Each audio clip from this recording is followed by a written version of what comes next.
या बातम्यांचे प्रायोजक आहेत मेसर्स पुरुषोत्तम नारायण गाडगीळ, सराफ आणि जवेरी यांच्या शाखा महाराष्ट्रापासून कर्नाटकपर्यंत वेगळ्या वेगळ्या डिझाईन्स आणि आकर्षक डिस्काउंटसह मेसर्स पुरुषोत्तम नारायण गाडगीळ। ताज्या बातम्यांसाठी पाहत रहा तिचा सागर न्यूज। भोंदूबाबा अशोक खरातने सर्वाधिक फोन कोणाला केले? दमानी यांनी सीडीआरच दाखवला, तिसरे नाव वाचून धक्का बसेल।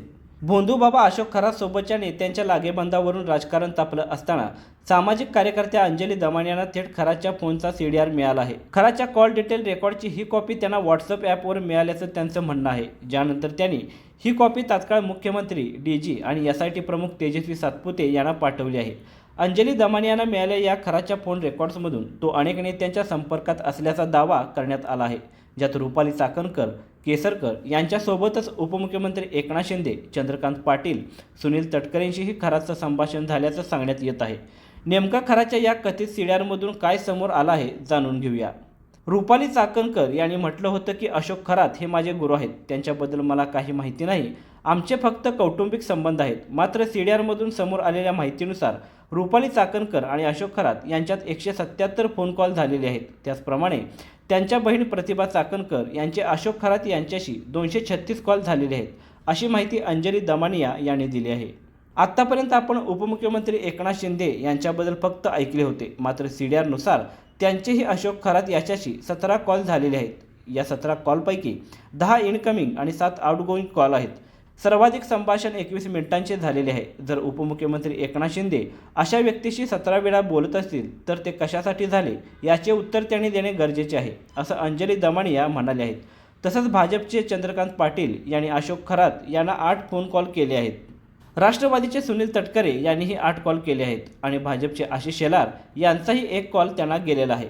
हे फक्त नॉर्मल कॉलचा उल्लेख करत आहेत, व्हॉट्सअप ॲप कॉलची माहिती उपलब्ध नाही। जर नॉर्मल कॉल इतके झाले असतील तर व्हॉट्सअप ॲप कॉल किती झाले असतील याची कल्पनाही करता येणार नाही, असं त्या म्हणाल्या आहेत। या सर्व कॉलमध्ये सर्वाधिक संभाषण तृप्ती खरात यांच्याशी झाले आहे, जे घरचे असल्यामुळे ते स्वाभाविक मानता येईल। मात्र सर्वात धक्कादायक बाब म्हणजे रुपाली चाकणकर यांचा नंबर दुसऱ्या क्रमांकावर आहे। त्यांच्यात एकूण 33,727 सेकंद इतके संभाषण झालेले आहे।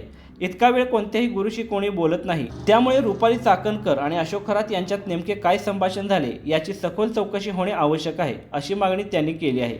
तिसरे नाव दीपक लोंढे यांचे आहे। दीपक लोंढे हे दीपक केसरकर यांचे अतिशय जवळचे व्यक्ती मानले जातात।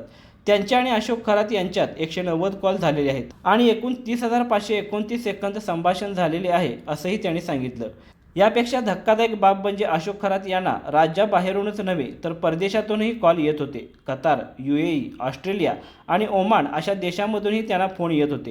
ही सर्व माहिती एसआयटीकडे दिलेली आहे। आता या प्रकरणाची सखोल चौकशी होणे अत्यंत आवश्यक आहे, अशी मागणी अंजली दमानिया यांनी केली आहे।